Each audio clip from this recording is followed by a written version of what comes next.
I do have a PowerPoint from last year that we're going to kind of made it our own for this year, so we're going to go through that. Before we get going on that, I'm going to introduce Mr. Scott Wright. He's with the Cuba City Booster Club, and he will talk to you a little bit about what they do.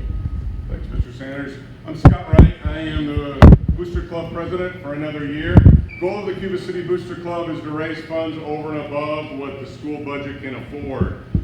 To give you an idea, we have raised in excess of $300,000 in just the last 3 years for a variety of improvements throughout our district. One of those improvements that we made, or where we funded, was your 7th and 8th grade football program. So if you're part of the 7th and 8th grade football program, the one thing that I would ask that when we did a deal with funding that program, that you help with our concessions. So concessions is one of the ways that we make money for our programs that we have and the money that we raise. So as a parent, if you have somebody in 7th and 8th grade football, I would ask that you work at least one concession stand a year. Those concession stands can be for a variety of sports. It can be football, volleyball, basketball, or track. And the first one obviously is football. You will get an email from Pam from the office as a Google Doc form of when those times are available. We have 5 varsity games this year, and I think we have 8 varsity volleyball games as well. So you can sign up via that Google Doc. If you don't and you can't make a football or a volleyball game, there will be the same thing for basketball as well. So if you have troubles within the Google Doc, just give Pam a call, give myself a call, contact Kristen Miller. She is our concession stand coordinator. Everybody does their part, this thing runs really smooth. So just sign up for one of the concession stands, and again, it doesn't have to be for football. It could be for one of the other sports that we have as well. So if everybody does their part, the thing runs pretty smooth, and we can continue to raise money and help your sports programs. So if you got any questions, make sure you let us know. All right, thanks for all your help. All right, we are going to go through the athletic code. Please do realize that you have to sign off on this, and what you are signing off on is the previous year's activity code. We take it to the board every year in August and make the changes that need to be made. So you're signing, you're agreeing that you're going to follow whatever changes are made in August. So you're on the current year. So be aware of that when we go through this. There we go. All right, paperwork. We have a physical form that has to be, every 2 years you have to get a physical, actually get a physical. You need to fill out a form every year. The years that you don't have a physical, you have an alternate year card that you have to turn in. For most kids, they would start in 7th grade, get a physical, then they'll have it their freshman year and their junior year. But if you are signing up for, I think, cross country or wrestling, 6th graders can participate in those. So then you end up being on the opposite year. So you'll have them in 6th grade, 8th grade, your sophomore year, and your senior year. Because they're good for 2 years, but you do have the alternate year card as well. Signature sheet is online, and then you will fill that out, and that's what I'm talking about as far as saying that you agree with the code of conduct. It is on the website. You can access it, and you should read through it. Again, you should read through it again in September, after the August board meeting has happened and you can find any changes. If there's really major changes, I will send something out to parents to let you know this. You're going to want to see this, but for the most part, it's just the small things that need to get changed. For middle school, there's a yearly sports fee of $50. You pay that to be in any sport, and then you can do any and all sports for that amount. When you get to high school level, it's one for the first, then a different amount for the second, for the third. For middle school, one fee. You've already taken. You've got your physical, and you've already got your fee paid. You can do cross country, then you can do wrestling, and then you can. I think you can actually do wrestling and basketball, depending on. Girls, I think it would be struggling to do both wrestling and basketball. But boys, it is opposite. And then track in the spring. So you can do as many for that one fee. Any questions with that?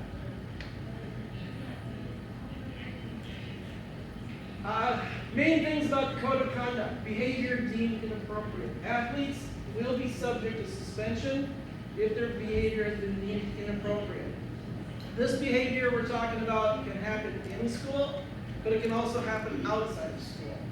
We hold our athletes to a high standard and expect them to behave accordingly. So if you get into trouble, even if it's outside of school, that might impact your ability to play a sport. Academic suspension, that's grades going to be checked every week. We, again, don't have an AD for middle school yet, but at that point, that person will go through and check grades each week. Students with failing grades will be given a week to raise their grades. So that person will reach out to the students and say, hey, you need to make improvements in this. You're going to have a week from the day that they talk to you to show that improvement. You'll be able to, and they'll also, I know Mr. Wooden last year, he would actually reach out to us as teachers as well, and he'd say, hey, so-and-so needs to bump this up, but we need help. So, if the grade isn't raised by the following week, then they will have to sit out of whatever sport that they're playing. They actually will be required to, or asked to go to homework club before they go to their practice, so that they are getting their work done and doing what they need to get back on track and be able to play their sport again. So, say a student gets put on on notice that they have to raise their grade, but they only have practices for that next week. They just go to homework club, get their work done, they raise the grade before the next week passes and the next event happens. If their grade's back up, they don't even miss an event. If there's an event that next week, then unfortunately they have to sit out. Okay. And then number 3, athlete sign-outs for road contests. Athletes have to be signed out by their parent or guardian. So when you go up to a coach at the event, you can't go up to him and say, hey coach, I'm taking my kid and this one too. That has to be prearranged. You have to let us know ahead of time. Please do not ask a coach at the event to take somebody that they don't already know about. Okay? But if it's your kid, yeah, absolutely. Sign them out. You're more than welcome to go. But you have to make sure that you touch base with the coaches and let them know that that's what the plan is. Okay? Any questions with that? Early release Fridays. We have early release at 1:45 on Fridays, and again, last year this was Mr. Gooden as our athletic director for the middle school. That has changed a little bit this year. Whoever we put in place, last year Mr. Gooden actually covered all of our study halls for us and then did the AD position. That's changed this year, so we don't have somebody that's going to be able to be here on Fridays. We are going to work out a rotation with our assistants so that there will still be somebody that will offer this service. So on Fridays, we get out at 1:45. Your students have 2 choices. They can either sign up to be in a study hall from 1:45 to 3:30, and they'll show up each week and just work on homework until 3:30, at what point they can go to practice or an event. Or if they don't sign up for it, they have to leave the school. They have to go somewhere else. They don't have to go home, but they have to go somewhere else. And so it's kind of an all or nothing thing. We ask that you sign them up and that they're here every week, or that you make other arrangements. We just don't want parents thinking that their kids are coming here and then wandering around town. Okay? Questions with that? All right, chain of command. Anytime there's any sort of dispute or something that's not going right with the sport, the first thing that should happen is the player needs to contact their coach. They need to be responsible for that. And that can be a little bit intimidating, but you as parents need to encourage your students to take that step. They need to be comfortable going to their coach and saying, hey coach, I've got this problem, and work it out. That's the first step. Once that step has happened, and that's after that has happened, if that hasn't been resolved, at that point, now you should contact the coach as a parent. Again, bringing your student with them as the player and have that conversation with the three of you, or more parents.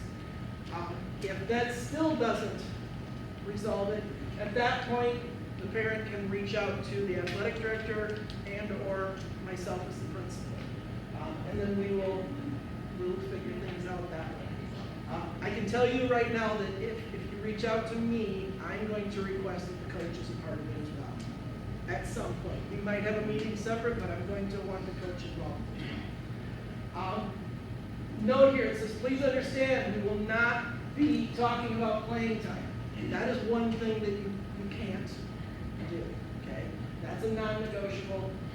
Playing time is earned during practices and proved on the court. So that is not something that you can come to me and say, hey, I would like to talk to you, so-and-so isn't giving my student playing time.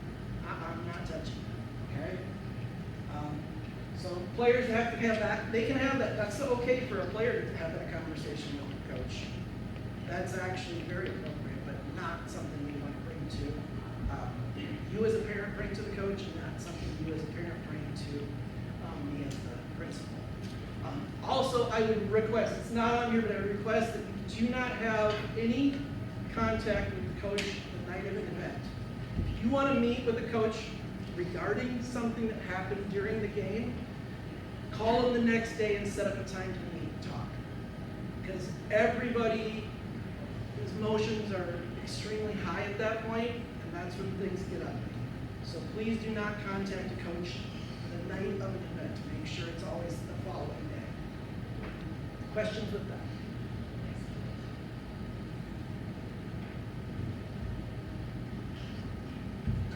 Communication will be done through Bright Arrow. That's an email that we use.